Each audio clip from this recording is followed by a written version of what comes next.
Welcome back for part two, guys. We got another shipment from FCP Euro. I'm going to turn the box around. We'll show you guys what we have, and then I'll show you where I'm at on this install. FCP Euro shipment just came in. We've got the new bracket. This is for the lower chain that will be for the vacuum pump as well as the oil pump. So this was the piece that actually fell out completely, which was the tensioner here, and that I guess it just have broke. Looks like we'll see what it looks like. The other piece looks like when we get it out of the car. I'm assuming this here is my full timing chain upper section, and then of course we have some random bolts and such. These are cam bolts that we need. Look like water freeze type bolts there. Haven't even opened up this stuff here. That's a lock washer.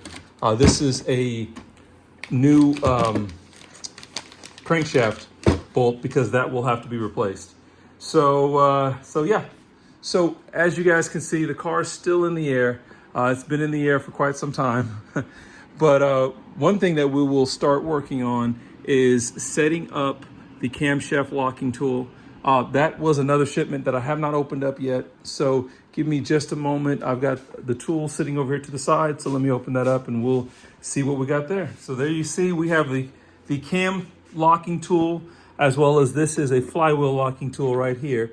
So first of all, I'm gonna have to look up some videos on how to use this. I've never done a timing chain on the N55. So this is not going to be a step-by-step instruction video on how to do it because I'm gonna be learning myself. But I will be back with you guys shortly. Quick update, as you guys can see, we've got some tools that are missing from the timing chain or the timing locking kit, and we have got them installed. So the big black unit does go over the camshaft to lock both of those into position right there where that, I guess it's like that little QR code is. And then this is the N55 section here. This is, if you ever have to pick up one of these kits, you will see that they should be labeled. This actually slides into the little pinholes that were there on these cam gears, holds those in place. So that top section is now locked in place properly. We will be able to now, of course, like remove the bolts and that sort of thing. But now the next step for me is to figure out what I need to do to lock the actual crankshaft. So I will be back with you guys shortly. Sorry guys, I'm trying to get you guys updates, but I'm also trying to stay focused here. So what we have here is I've already worked on getting the locking pin set, which that we'll have to try to see if we can get a view of from underneath the car, which I'm not sure we're gonna be able to do. But yeah, I don't have my light in here, but there is a locking pin that's sitting up there that's actually for locking the crank. We have our flywheel lock that's in as well too, but I'm gonna take a look at that again, try to make sure I can get that a little bit more stable.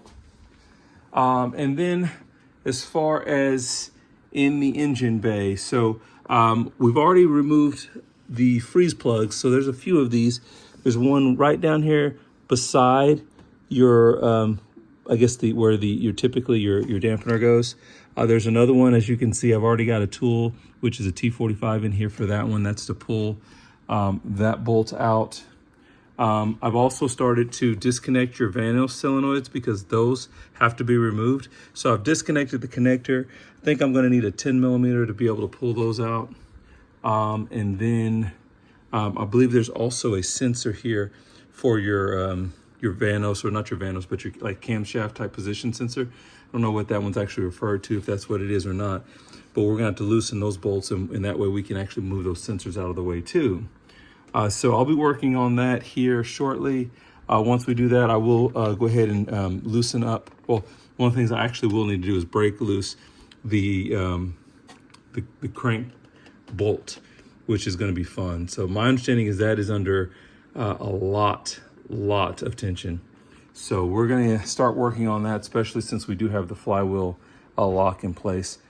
So yeah, we're making progress. It's just kind of slow going, unfortunately.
Okay, so I know I didn't get a lot of that on camera, but using a breaker bar, so this is the big breaker that I had, a 22, I think it was 22 millimeter socket, as well as the handle from my floor jack, which I've already put back, and I guess I'm having a time get off now. I was able to use enough force to get this to break loose. There was a lot of torque on this. I mean, I don't know if I haven't looked at some of the calculations, but yeah, good, very, a really good deal of torque on there. So, but we have crankshaft bolt out. So now we will be able to remove the crank hub there. But before I do that, I'm going to keep removing Vanoses as well as the other bolts that are necessary there. So, one more quick update before I call it for the night. Was able to go ahead and get loose the tensioner. So this here is the stock tensioner with 73,000 miles. As you guys can see, I have both Vanos solenoids pulled out.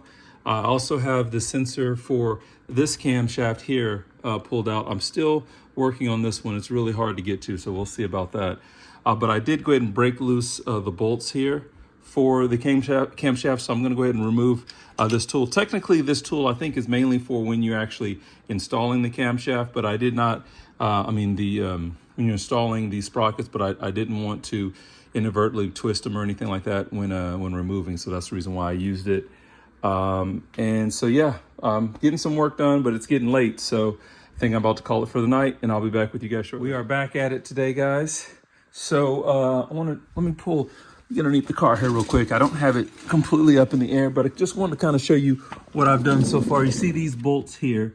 Those are actually from the oil pump sprocket. So basically what I did, I just took an Allen key, slid it inside the sprocket to get it loose, was able to remove the oil pump sprocket bolt, and now I should be able to remove that lower gear once I go ahead and remove the actual, so I can get you guys a picture of it. There it is. The hub. So you see, I just went ahead and put 2 more bolts back into the hub. That way I can just slightly, with control, be able to pull that out. As you see, it's already started to come out. It doesn't take much to wiggle it out. So we're going to go ahead and do that. Because of the confines here, I'm not going to be able to do that on camera, but I will be back with you guys here in just a moment. Top. I've got sprockets out, and I'm just got them labeled driver's side, passenger side. I know one is intake and exhaust and all that fun stuff, but it was just easy for me to just put D and P and don't have to worry about it. Now I'm going to remove these bolts here. I've got the bottom, actually that bottom section is already out. It's laying over there just on the floor. So now we're going to get this bolt out. This will allow me, once I take, like I said, because I have taken out the other bolts below, this will allow me to go ahead and pull the rest of this full timing component or kit straight up out of the engine. So I'm going to hopefully keep in track of these bolts, because these bolts will have to go back in. And then we'll see what we can do to start reassembling. I won't take you guys through all the headache of that, but we will try to see if we can catch some of the highlights, I guess. As you guys can see, we finally have the smaller overdrive sprocket installed. So now I'm to the point here where we're going to do the torquing of our crank bolt. So we had to get a new crank bolt because those are one-time use.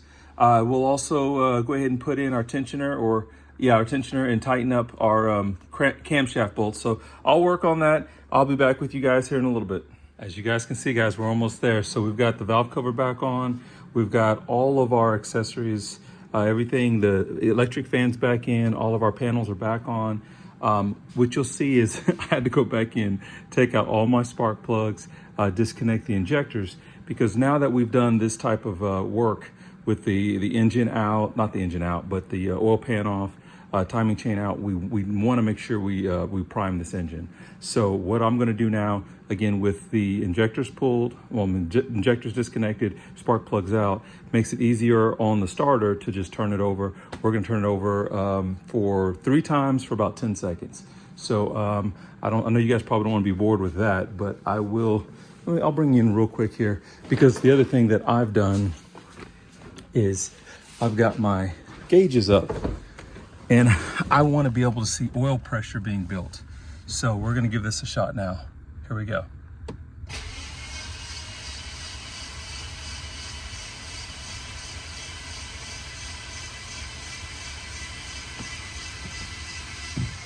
Okay. And I didn't really see anything over 13, but I guess that makes sense too. So we'll see here. That's just the first time. We're gonna do this 2 more times. Okay, we're gonna try one last time here. We're gonna go for 10 seconds.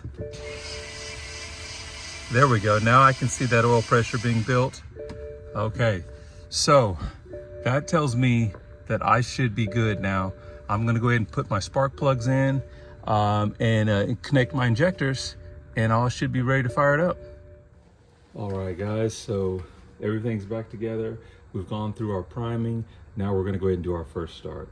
So this is the first start with the new timing chain replaced, as well as the high pressure fuel pump overdrive.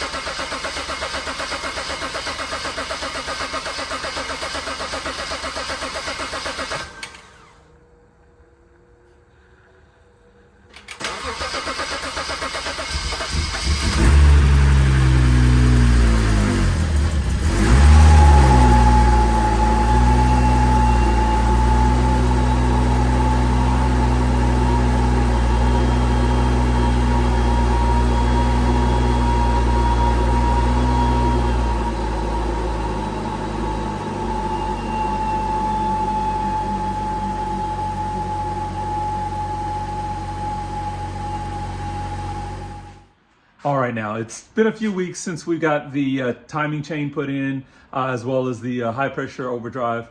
As you guys can see, since I cut off the beard since then, so I didn't realize I lost some footage. So like I said, guys, this will not be a step-by-step video. This is just kind of showing you guys my process as I went through installing a new timing chain, which I had never done before on the N55, as well as the high pressure overdrive, the chain and sprocket kit, which is a really, really cool upgrade, especially since I end up doing the timing chain kit at the same time. So the car's back running now. Everything's been great, although we are going back in for more work. I started having issues with an injector, which I actually kind of had some issues before, but I think I have some leaking injectors right now. So we're going to be opening it back up to replace injectors, and I think we might be able to do an upgrade. So guys, stay tuned, come back, because I think I got an upgrade video for you guys. If this is your first time to the channel, guys, make sure you like and subscribe. I want to keep bringing this content, as well as I have lots of videos out there on the channel.